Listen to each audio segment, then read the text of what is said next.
crews worked overnight to pump out the Vine Street Expressway in downtown Philadelphia as the massive cleanup effort gets underway. We have team coverage this morning. First, we go to Rob Marciano in Rye Brook, New York. Rob, good morning to you.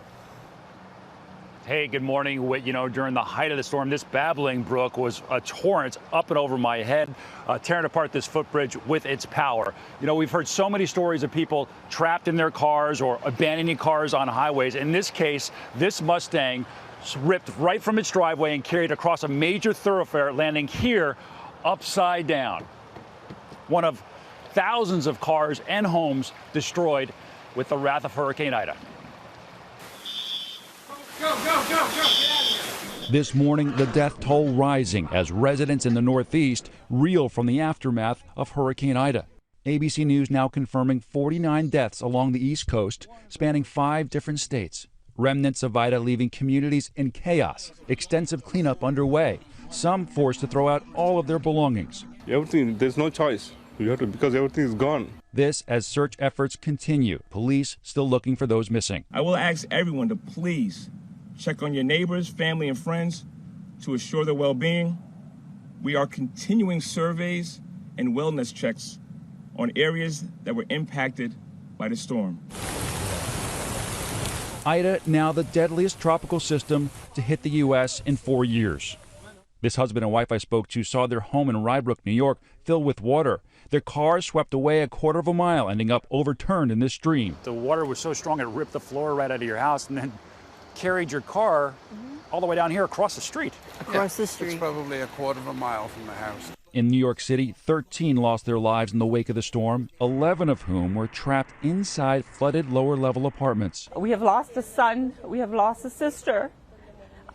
And this is, I cannot comprehend the emotions here.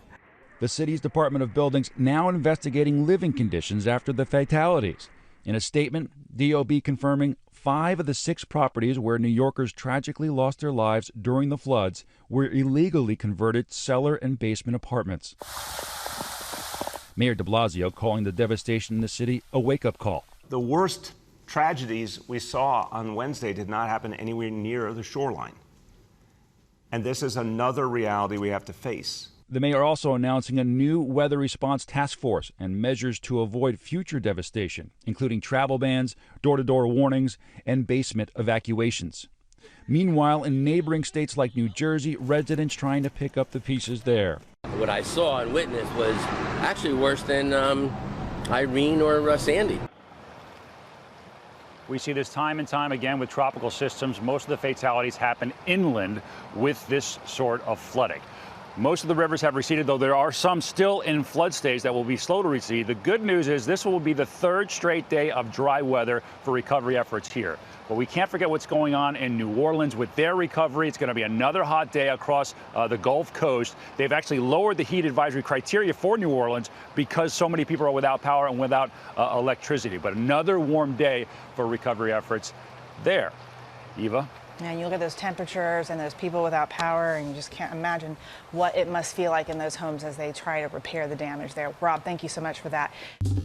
Well, hey there, GMA fans. Robin Roberts here. Thanks for checking out our YouTube channel. Lots of great stuff here. So go on, click the subscribe button right over here to get more of awesome videos and content from GMA every day, anytime. We thank you for watching, and we'll see you in the morning on GMA.